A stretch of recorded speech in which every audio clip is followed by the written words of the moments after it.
Hey everybody, welcome to the video, and yes, I am back for another MLB DFS video. We have a 4-game slate for today on Draftkings, and I told you guys I'm not going to do any videos for slates below 4 games because that's just a little bit too small for me, and I just don't really enjoy doing those. But with 4 games, 8 teams, I figured that was big enough, and plus it's a Tuesday and there's no football going on, so I figured, why the heck not, we'll do an MLB video. But before we continue, as always, if you guys could just leave a like, and if you're new to the channel, make sure to hit the subscribe button. I'll tell you guys I'm going to be here all season long, but I really have no idea how many more videos I will be doing, but I do cover other sports as well, and I'll certainly be back next year covering MLB each and every single day. I didn't really miss a slate in the regular season all season long, so if you're going to keep coming back to the channel each and every single day, or each and every single week, you might as well hit the subscribe button and turn the notification bell so you don't miss out whenever I post new videos.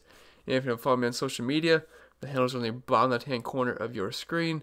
And if you have more content over on Patreon, don't do it for baseball, but I do have NFL and NASCAR content available, which will still be going on for quite some time now. So if you're interested, links down below. And if not, that's fine. Let's just dive into today's slate.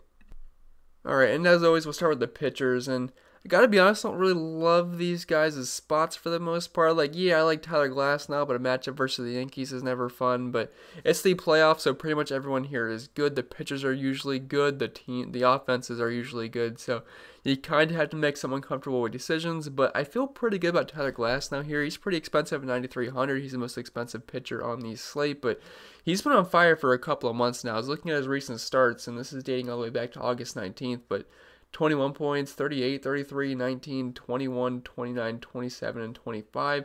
He also did play the Yankees twice in that sample size, and he scored 21 versus them on the 19th, and then 33 versus them on August 31st, and that was in Yankee Stadium. He had 9 strikeouts, and he's been racking up a ton of strikeouts recently. Now, he's not a guy that's going to really go too deep into games. I was looking at his recent pitch counts, 86, 76, 95. They have a nice stretch of 102, 105, 87, 86.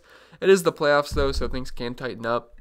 But I'm expecting a pretty decent outing here from Tyler Glass. Now, I mean, I love the strikeout rate that he's had this year, 38% of the season, a nice 2.75 xFIP, which is nearly a run and a half lower than his ERA, so he's going to be a little bit unlucky. Now, he hasn't been getting up some power, nearly 2 runs per 9 innings with a 38% hard contact rate, but I love what I've been seeing from him recently. He's just been mowing down lineups. Now, a matchup versus the Yankees, never something I can really get into because, as you're going to see, dark red bars here, I mean, they're just very good offensively. At 120 WRC plus, a 348 WOBA, 252 batting average, over a 200 ISO. So the matchup, it sucks. This is a pitcher's park though in Tampa, so you get a little bit of a boost there.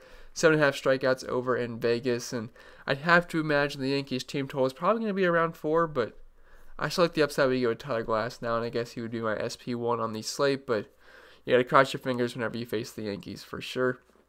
Then Framber Valdez at 8,900. Again, a bit pricey, but the Oakland Athletics, they do strike out a little bit versus the lefties. They're not a bad team, and I have plenty of interest in a lot of these Oakland bats, so don't think I'm just saying that Valdez is going to mow down this lineup, because I do like quite a few of the athletic bats, as you guys are going to see in the YouTube batters page when we go to that. But again, we have to make some uncomfortable decisions here, and I still think he's a fine option. He's been pretty consistent this year. Like, he doesn't really get blown up for the most part.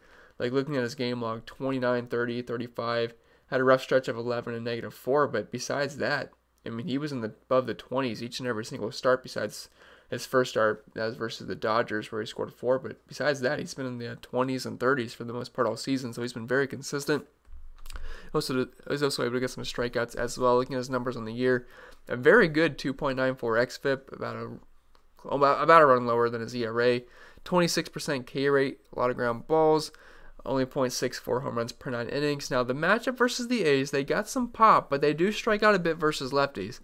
With a 28.5% strikeout rate, near 200 ISO and over a 200 batting average, but I still think Valdez should be fine. I think you can certainly use some Oakland guys as one-offs for just some cheap power, or even just for some value because they're not really that expensive, but I think Valdez is fine here. I mean, it's a bit pricey, 8,900, but it's not that hard to fit in. Then Max Fried here at 7,700. So I would, it's a good spot versus Miami, but they certainly hit much better than we'd expect them to this year.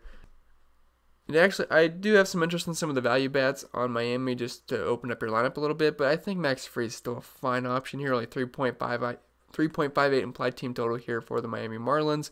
He's also a pretty heavy favorite with a 64% chance for the win.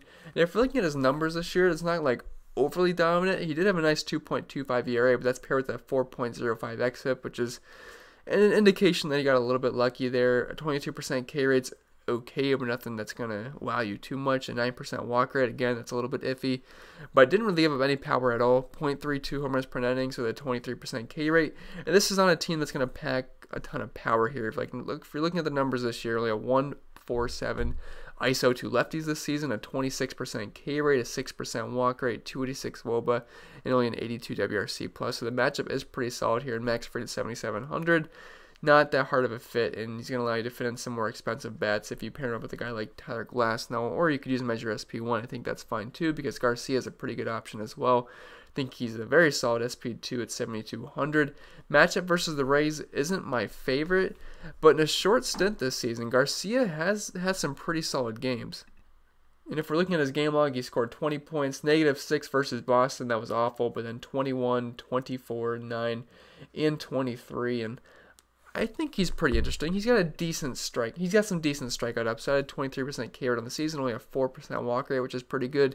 Again, these are some smaller sample sizes, but at 7,200, I don't mind it. It's a pitcher's park. Tampa Bay is a good team, but they do strike out quite a bit. They got a near 27% strikeout rate on the season. They are striking out a little bit more versus lefties compared to righties, but this is a team that will strike out, and I think Garcia has plenty of upside here at 7,200. Definitely a nice value pitcher on this slate. And he's actually the second cheapest pitcher as well, only above Chaminade. So don't mind Garcia as your SP2, but that's pretty much it for the pitchers. Not like in love with any of these guys, but I mean, you're going to be forced to use one of them. Now for the bats, not a ton of guys here, less than 20, which if you guys have been watching my videos in the regular season, I usually have above 30. But not a lot of options here that I love. And again, there's like besides Freddie Freeman or Alex Bregman, really, there's not many guys I like absolutely like love on this slate, but it is what it is, so we'll just go through the list here. But Travis d'Arnaud at 4,600, pretty much the best catcher on the slate here, but that does come with a price tag. He was very good versus righties this season, and the Braves are easily the best stack on the slate. Now, the Dodgers, we know how good their offense is, but I'm not sure the pitcher's going to be. Draftkings and Fangraphs has it as Zach Davies right now, but then I saw a tweet from a beat reporter saying it was either going to be Mike Clevenger or Chris Paddock, so I don't know. It's going to be one of those three, and I wouldn't say I love the matchup for the Dodgers, but they do hit righties well, and they're going to be facing a lefty here. So we'll see. As of right now, it looks like Zach Davies, which if it is Zach Davies, I'd guess that'd be a boost over Chris Paddock and Mike Clevenger, but it would be pretty close. Davies has been pretty solid this season besides his last start. But before we get into that, I should probably talk about Travis d'Arnaud a little bit, but I do like the Braves here. The team total nearly 5 today. Now, Sandy Alcantara, not a bad pitcher by any means. He's been very good for the Marlins this season, but I mean, the Braves offense does stand out here, and he's been very good versus right-handed pitching so far this year with a 352 batting average, 279 ISO, a 450 WOBA, 631 slugging, and overall some very strong numbers. So Travis d'Arnaud, I like him quite a bit if you're spending up, and I do like the Brave stack on this slate, but they come with a pretty hefty price as well. Like, I don't have Acuna, Ozuna, and those guys listed here just because they're pretty expensive, but I do think there's some pretty solid plays on this slate. Will Smith at 4,400. He's been crushing righties this year, and he's going to be going up against a righty, whether it's Zach Davies, Paddock, or Mike Clevenger. If it's Clevenger, I mean, that's probably the worst pitcher they can match up against for the Dodgers, just because I would assume he is the more talented pitcher on that staff. But I still like Will Smith here versus righties, and if you're looking at the numbers, over a 300 ISO versus them this year, 271 batting average, and near 600 slugging, and overall some very strong numbers. So Will Smith certainly on my radar at a pretty weak position today.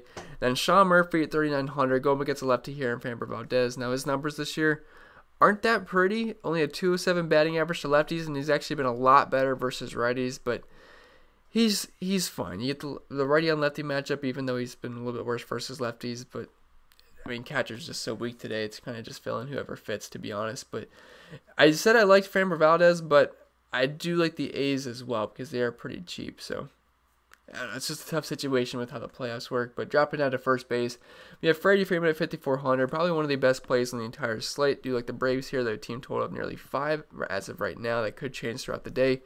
But Freeman is great versus righties. And near 400 ISO, over a 500 WOBA, a 219 WRC plus, a 380 batting average, and over a 750 slugging, only a 12% K rate as well.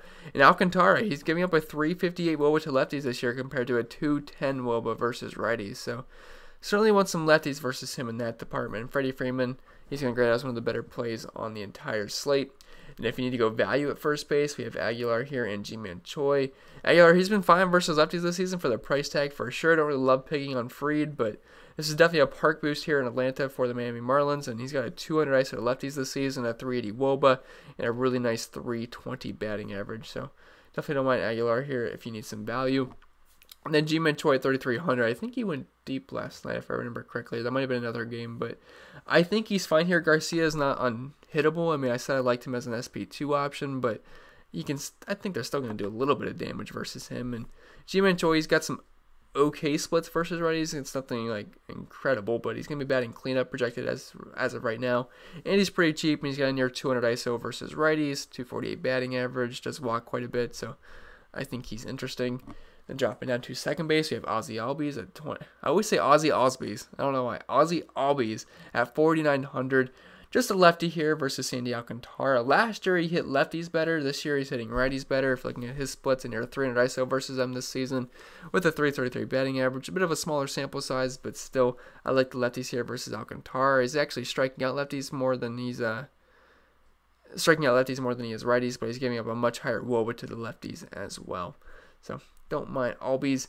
And then Jose Altuve, 4,300, go up against a lefty. Numbers versus lefties this season have been absolute garbage, but I do like the Astros stack here. I know the Oakland A's have a pretty solid bullpen, but I certainly wouldn't call Manaea a elite pitcher, and he's the cheapest pitcher on the slate for a reason. So don't mind Altuve and some of those Astros righties. Then John Berti here at 3,300. It's just if you need a cheap option. He's also eligible in the outfield as well. Projected to be batting leadoff here versus Fried. And if you're looking at his numbers versus lefties, it's nothing too great, but he does have a 383 on base percentage and a 334 WOBA and a 112 WRC plus, which is good enough for me at that price point. So he would be interesting. Then Alex Bregman, probably one of the better plays on the slate. He comes in at 4,500. Don't love third base today. You got Manny Machado, but I don't really want to use him versus Walker Buehler. Bregman's going to be facing a lefty here. He went deep last night, and I'm pretty sure he did. I was watching Monday Night Football for the most part, so I just remember receiving updates on my phone. But Bregman absolutely crushes left-handed pitching. If you're looking at his splits this season, over a 200 ISO, a near 400 WOBA, 412 on base percentage, a 157 WRC plus with a near 320 batting average, only a 7% K rate. So Alex Bregman only $4,500. He feels like a very, very strong play in my opinion. And if you want to go cheap, he's also eligible at second base as well. But Chad Pender should be hitting in the middle of the lineup here versus a lefty. He's only $2,100, and he's got an ISO of 261 versus them this season. All the other numbers are pretty awful. I mean, a 130 batting average, only a 4% walk rate, 231 WOBA. Very, very low, awful numbers. But he does have a little bit of pop versus lefties, and at only $2,100 at the bare minimum, I think it's a fine option. I wouldn't really call second base that strong today. I think you're probably just plugging in Alex Bregman at third base today, moving on, but you could use Pender at second base as well. Then dropping at a shortstop, you have Corey Seager at 5,200, and I've been a big fan of Corey Seager this season. He's going to be facing a righty here, whether it's Zach Davies, Chris Paddock, or Mike Clevenger. I'd prefer if it was either Paddock or Davies, because I don't really love picking on Clevenger. Not like I really want to pick on Chris Paddock or Zach Davies either, but I would say Davies is more so the softer matchup there. But Corey Seager has been crushing right-handed pitching this season. 333 batting average, a 630 slugging, a 296 ISO, and overall some very strong numbers. Also hitting lefties pretty well too, with over a 300 batting average versus them and 258 ISO and near 400 WOBA. So Corey Seager, like him in all formats, but I wouldn't call him a must-play at $5,200. I could see Carlos Correa being pretty popular at 4,500. He hit the ball well recently. And it's really just getting a righty bat here versus Sean Manaea. Now, Carlos Correa's numbers versus lefties this season haven't been incredible, but they have been better overall than they were versus righties. But a 276 batting average is okay, but only a .086 ISO, which is pretty low, but 102 WRC plus, a 354 on base percentage, 315 WOBA. Not the worst numbers in the world, and I think we can certainly use Carlos Correa. Hits near the bottom of the order, but I mean, he's fine at 4,500. Then Marcus Semien at 3,900. I could see him being pretty popular at that price point. He is going to be facing a lefty. He's got some pretty strong numbers versus lefties. Not in terms of the batting average department or the strikeout department, but a near 300 ISO versus them, a 512 slugging, and a 117 WRC plus. So I think Semien would certainly be viable at only $3,900, especially leading off. Then dropping down to the outfield, not a lot I like. I have 3 Oakland A's guys because I like their price points. But I like the spin-up option in Mookie Betts. He's going to be facing a righty, and he has been incredible versus right-handed pitching this season. Much better compared to lefties. I don't know what it is this year, but Mookie Betts just sucks versus lefties. But over a 360 ISO to righties this year, near 450 WOBA, near 700 slugging, and a 327 batting average, only a 12% K rate. So if you got the money for Mookie, I would never talk you out of it just because he's one of the best players in baseball. George Springer, 5,100, going up against a lefty, and Sean Manaea, near 300 ISO versus them this season. And he's got a pretty low batting average of 217. 20% K rate's not awful, but it's not great. But, I mean, he's certainly viable here. 500 slugging into lefties, and I don't mind these Houston righties versus Sean Manaea. And then we got 3 Oakland A's outfielders here, Mark Canha, Ramon Laureano, and Chris Davis. Chris Davis went deep last night, but all these guys have some decent pop versus lefties. Filling at Khanna's numbers here. He's got a 286 batting average to them, a near 20% walk rate, 390 WOBA, 153 WRC plus, and a near 450 on base percentage. So him at 4K in the cleanup spot certainly be interesting to me. Laureano, not quite the numbers that Mark Canha has, but still overall some decent numbers, and actually has a little bit more ISO to lefties than Mark Canha does as well. Then Chris Davis, 3,000. He's just pretty cheap. And look, only a .069 ISO to lefties this year, but 353 WOBA, 417 on base percentage, and a 129 WRC plus with a 276 batting average is really not that bad. And those numbers are much better than what they are versus righties. So Chris Davis at $3,000, I think that's actually a pretty nice value play. And also don't forget there's a couple of guys that are pretty cheap, like John Berti, that's eligible in the outfield as well. But I think it's going to be it for the video, guys. I hope it was helpful. If it was, make sure you leave a like. And if you're new to the channel, I might as well hit that subscribe button. I already mentioned all that. And if you want to follow me on social media, feel free to do that as well. Handles on the bottom left-hand corner of your screen. And if you want to support the content over on Patreon, that's always much appreciated as well. And you get access into all the content. But don't do it for MLB. Just wait until next season for MLB. But if you want to do the NFL or NASCAR stuff, that's on there as well. But appreciate you guys watching it. Now I'm going to get out of here. It's 1:30 in the morning, so I apologize if I was stumbling upon my words a little bit. I'm pretty tired, but I don't want to record in the morning because the slate starts at 2 o'clock, and got to get the video out pretty early, so I'll have this scheduled to post at probably 8 in the morning. But anyway, I'm going to get out of here, guys. Enjoy your Tuesday and watch some baseball.